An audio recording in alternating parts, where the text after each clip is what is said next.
Black Buddha ale ka fɔli duman ni andalen b'a la Cheikh Tidiane kanubaga kelen na bɛɛ lajɛlen nisɔndiya sɔrɔ an bɛ a yɛrɛ fo ni sanga kɔnɔna la sigiyɔrɔ bɛnnen don Kalabankura ma an bɛ don décryptage kɔnɔna na Isa Kaba Sidibe ale ye kumaso la sɔrɔ ko désormais CEDEAO bɛna ɲankili bere ta ka ɲɛsin Mali furancɛ fanga ma ɲɛma minnu ma olu kɔni tɔgɔw la ko dɔnna kelen kelen Isa Kaba Sidibe ale b'an dɛmɛ ka ɲɛfɔli kan ye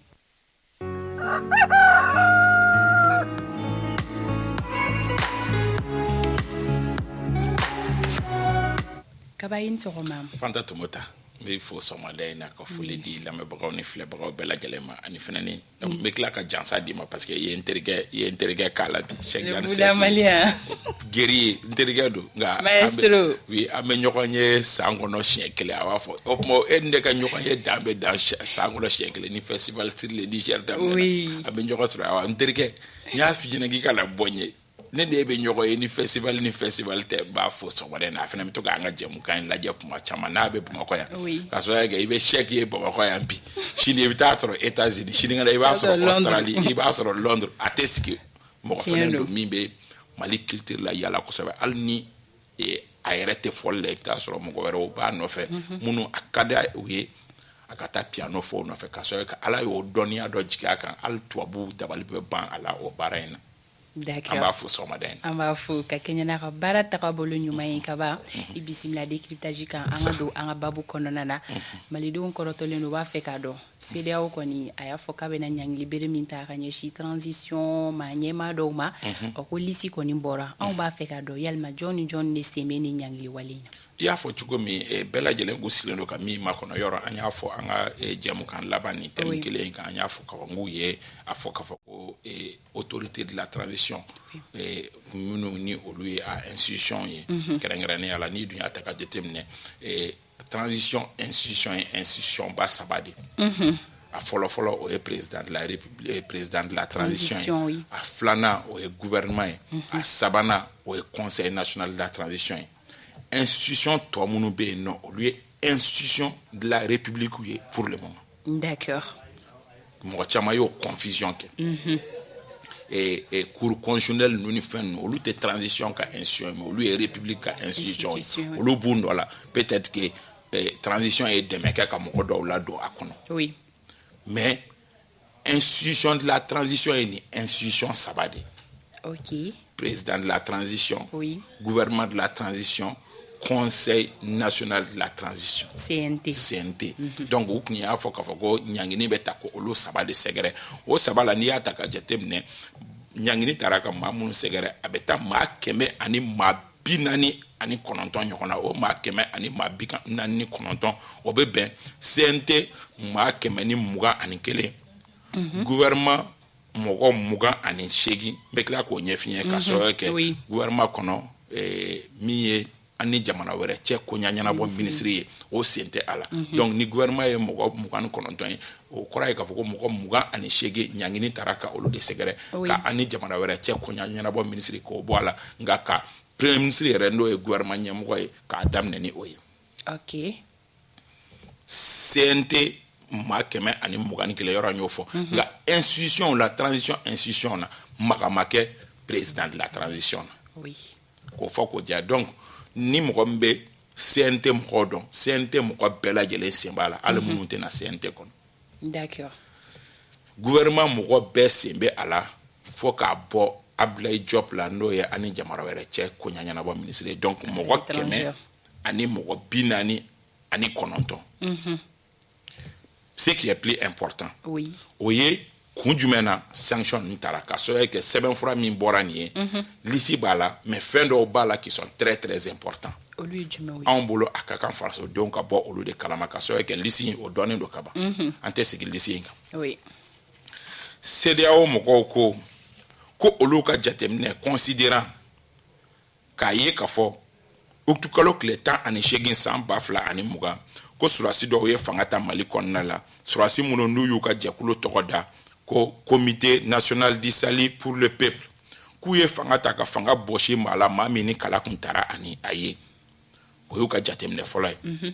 ko constatant anw ka jateminɛw y'a yira an na ka fɔ ko tagaɲɛ tɛ ka bɔ baara in na tagaɲɛ min ni o kan ka kɛ sababu ye ka kalataw labɛn walasa an ka bɔ fanga cɛ furancɛ fanga kɔnɔ. N bɛ segin a kan. Constatant l'absence de progrès dans la préparation des élections, notamment l'absence d'un calendrier détaillé des activités pour la tenue des élections aux dates convenues. Ok. Ou ko tuguni, considérant k'olu ka jateminɛw la ko kalata labɛnbaliya ko o kɔlɔlɔ ka bon ka se hakɛ dɔ ma, o kɔlɔlɔ bɛ se ka kɛ sababu ye ka balan don hali CEDEAO ka baaraw taabolo la, a yɛrɛ kelen don ka minnu kɛ a ka kuntilennaw ye, wa jamana o jamana n'i bɛ CEDEAO kɔnɔ i kan k'o kuntilenna ta. Considérant que la non-tenue des élections à date est consécutive et à la remise en cause des fondements de la CEDEAO et viole ainsi les dispositions des articles D, paragraphe D de l'acte additionnel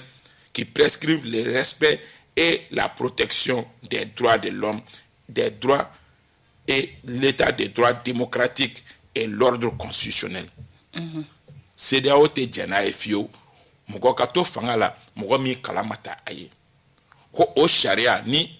kalata ma kɛ nin cogoya la tantɔ o bɛ olu ka sariyaw sɔsɔ. Constatant u ka jateminɛw la tuguni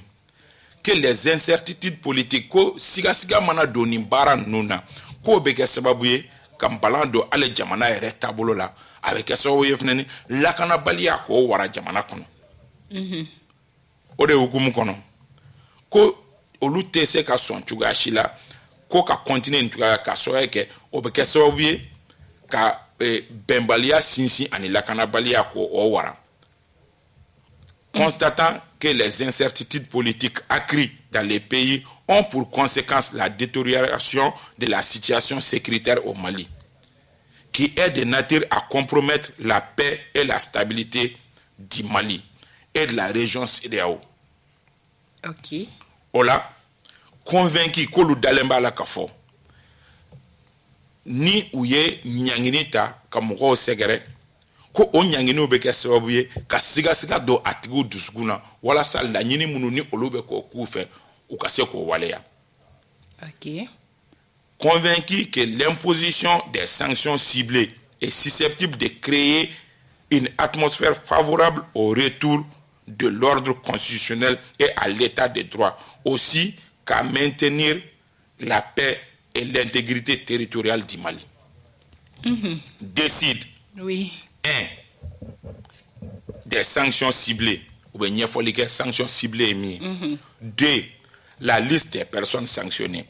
3. Révision de la liste des personnes sanctionnées. Au correct qu'il faut donataola. Peut-être que mon gars ni munu nye akɛ k'a ɲɛ olu sen bɛ se ka bɔ a la, ni munu y'a kɛ k'a tiɲɛ ni olu fana bɛ yen nɔ ni mɔgɔ wɛrɛw bɛ yen minnu y'a kɛ k'a tiɲɛ olu fana sen bɛ se ka don a la. 4. Notification de la liste. Liste min ni u y'a bɔ tantɔ u bɛ ɲɛfɔli kɛ liste in a bɛ cari jɔnniw fan fɛ a bɛ bila ka taa di jɔn ni jɔn ma a bɛ bila ka na Mali kɔnɔ Mali dɔrɔn tɛ CEDEAO b'a bila ka taa jɔnniw wɛrɛ ma a b'a bila ka taa Union africaine ma a b'a bila ka taa Union européenne ma a b'a bila ka taa Nations unies ma u b'olu bɛɛ ɲɛfɔ. Donc u ye min décidé olu de filɛ nin. Donc n'i ye a ta ka jateminɛ ɲangini binnen don Mali kan ni kun min ye o kun de détaillé filɛ nin ni a bɛ ta mɔgɔ caman hakili kan ni kuma o kuma bɛ kɛ kuma kan ka kɛ mɔgɔ kan k'a dɔn fɔlɔ kun jumɛn na ɲangini taara ka bin an ka mɔgɔw kan o la ni o dɔnna baara tɔ bɛ nɔgɔya. Ok, ɲangini min bina transition ma ɲɛma dɔw kan o bɛ tali kɛ na mais kaba an y'a ye maa fila bɛ olu sen t'a la président de la transition ani ministre min ɲɛsinnen don an ka jamana ni jamana wɛrɛ ko ɲɛ ɲɛnabɔli ma n'o ye affaire étrangère ye an b'a fɛ ka dɔn o ko bɛ ɲɛfɔ cogo di kun jumɛn na ni maa fila bɔra tɔw cɛ la. Oui, i b'a dɔn k'a fɔ CEDEAO kɔni ka sɛbɛnfuraw la a ye sɛbɛnfura min bɔ Mali kan nin ko la o fan si la a expliquelen tɛ kun min na président de la transition ani ministre des affaires étrangères olu sen tɛ a la nka n'i ko k'i k'a faamu i bɛ kɔtɛrɛma bɔ ka taa fo diɲɛ kuru kara kɔnɔ a bɛ fɔ min ma ko diplomatie o baaraw bɛ kɛ hukumu min kɔnɔ n'i y'o tariku ta ka jateminɛ kɔrɔlen na jamana o jamana ni sanction taara k'a jamanaw sɛgɛrɛ hali n'o y'a sɔrɔ a baaraw ɲɛ minɛbaga sanction yɛrɛ kan ka kɛ ka sɔrɔ kɛ jamanakuntigi de ka baaraw taabolo man ɲi mais jamanakuntigi tɛ sanctionner diplomatiquement Ministre des Affaires étrangères fana tɛ sanctionné diplomatiquement ka sɔrɔ kɛ n'i y'olu fila sanctionné a b'a fɔ k'i ye datugu sigi ka fɔ ye. D'accord. A b'a fɔ k'i ye datugu pewu sigi ka fɔ ye. Donc sanction bɛ bin u nɔfɛ mɔgɔw kan pour le moment mais n'i ye a selen fo ka jamanakuntigi ani ministre des Affaires étrangères k'olu sanctionné o b'a sɔrɔ an dan ina fo k'a dan tɛmɛ. O misaliya surun ye sanction bɛ Rusilakaw ni Europe kaw ni ɲɔgɔn cɛ a bɛ ɲini ka na wagati jan bɔ mais Rusilakaw ka ministre min bɔ u ni jamana wɛrɛ cɛ ko ɲɛɲɛnabɔ la ani Rusilakaw ka jamana ɲɛmɔgɔ Vladimir Poutine olu bɛ tagama ka don Europe kɔnɔ ka taa kunbɛn o la mais basi t'a la mais u ka gouvernement mɔgɔ de b'a kɛ i tɛ Rusila gouvernement mɔgɔ tɔgɔ mɛn i tɛ n'a y'i bɔ ni mɔgɔ fila la diɲɛ yɛrɛ bankun kan États-Unis ni fɛnw na i bɛ Vladimir tɔgɔ mɛn i bɛ Sergei Lavrov tɔgɔ mɛn mais i tɛ gouvernement mɔgɔ si parce que sanction binnen don Rusilakaw kan a bɛ ɲini ka na wagati kunkurunin bɔ mais o t'a bali u ka jamanakuntigi bɛ se ka bɔ u ka ministre min b'u ni jamana wɛrɛ cɛ ko ɲaɲanabɔ o bɛ se ka bɔ donc o t'a yira k'a fɔ anw ta ni olu ta tɛ hakɛ kelen na mais explication min bɛ a la pour le moment an ye mɔgɔ minnu ɲininka olu ye min fɔ an ye o ye donc pour le moment ministre des Affaires étrangères u bɛ ale yamaruya a ka se ka démarches kɛ an ye baara minnu kɛ sisan ne par exemple u y'a fɔ k'a fɔ ko lisi bɛ se ka revi ani fana ni an ye an donna sira ɲuman fɛ o bɛ se ka sanction de wuli mais a bɛ dɔn cogo di k'an donna sira ɲuman fɛ n'i ye datugu karanga datugu ministre des Affaires étrangères cɛ ɲɛ donc ça ni an ye progrès minnu kɛ ministre des Affaires étrangères de bɛ se ka ci ka taa Abuja walima ministre des Affaires étrangères de bɛ se ka ci ka taa Akara ka taa ɲɛfɔ Akarakaw ye bon aw tun ye min fɔ an ye nin kɛ an bɛ fɛ nin de ka kɛ.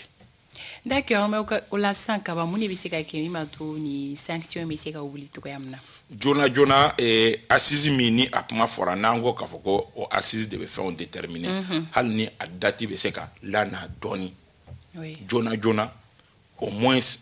an ka se ka assise kɛ janvier kalo la an ka dantigɛli kɛ baara an bɛnna min kan ko o fɔ joona an ye nin de kɛ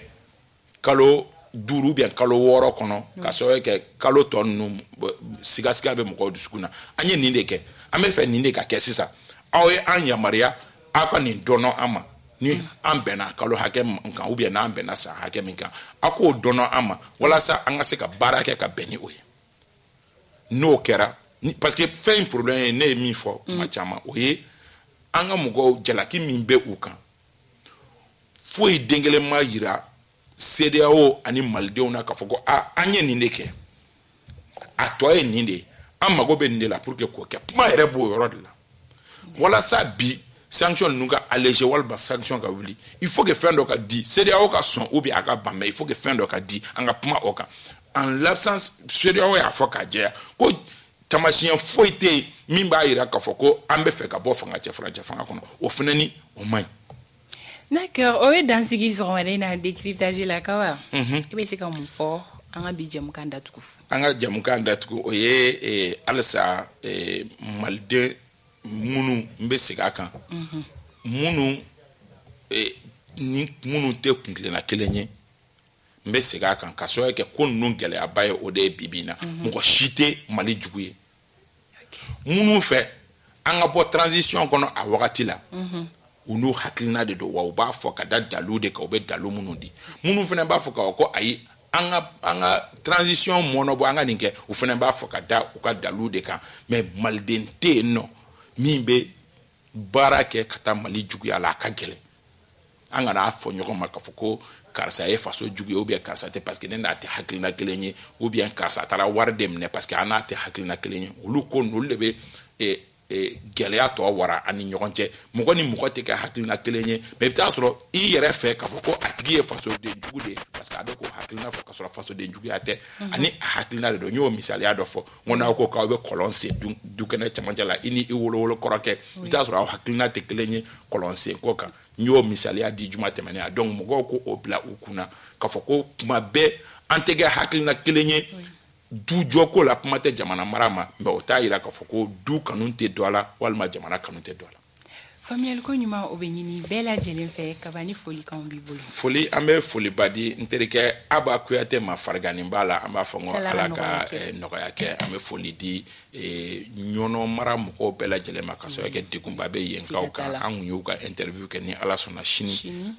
an bɛ Ala tɛmɛ ni Ala sɔnna an bɛ foli di Tanti Rokia ma yan fɔ Kati an bɛ a fɔ ka Kulbi an terikɛ don an bɛ a fɔ sisan Basaro Ayidara n b'a dɔn a bɛ k'an lajɛ ani Amu Baba Sise n'a furumuso an b'u bɛɛ lajɛlen fo jamukan in kanubagabaw don Fanta Tɔmɔtɛ. Siga t'a la n'an donna ɲɔnɔ kɔnɔna la fɛn min bɛ tali kɛ Umar Kɔntala jamukan in kanubagaba don an b'a na furumuso fila fo Fatumata tɔgɔ filaw k'u ni sɔgɔma an bɛ Adama fo ka bɔ ɲɔnɔkaw fɛ yen nɔ an ma ɲinɛ Babani ka Usmani kɔ ale fɛnɛ bɛ ɲɔnɔ jamukan in kanubagaba don ni sanga kɔnɔna la an bɛ taga Diboli fɛn min bɛ tali kɛ Salimuna ale fɛnɛ bɛ sɔgɔ an na don o don an b'a n'a ka denbaya bɛɛ lajɛlen fo Jibril Traoré ale bɛ Kayi ka Kayika bɛɛ lajɛlen fo an kanubaga fɛn o fɛn bɛ yen nɔ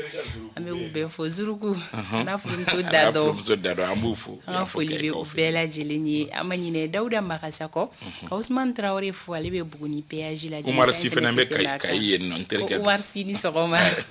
an bɛ Bali de fo Bamakɔ suguba kɔnɔ ka taa se Tijani Sinɛnta ma ka kanubaga kelen-kelenna bɛɛ lajɛlen fo bi jamukan bɛ datugu yan yɔrɔ la ka bɛɛ fo ka bɛɛ wale ɲuman dɔn nɛgɛ kanɲɛ 9 e ma bɛ na dugu kunkanko kɛnɛ sigi an bɛ segin ka ɲɔgɔn lasɔrɔ yan nɔ sini sɔgɔma 7h15 nka yanni o cɛ Ala ka hɛrɛ kan bɛɛ. Renouveau FM Bacɛma Fara Jite Toli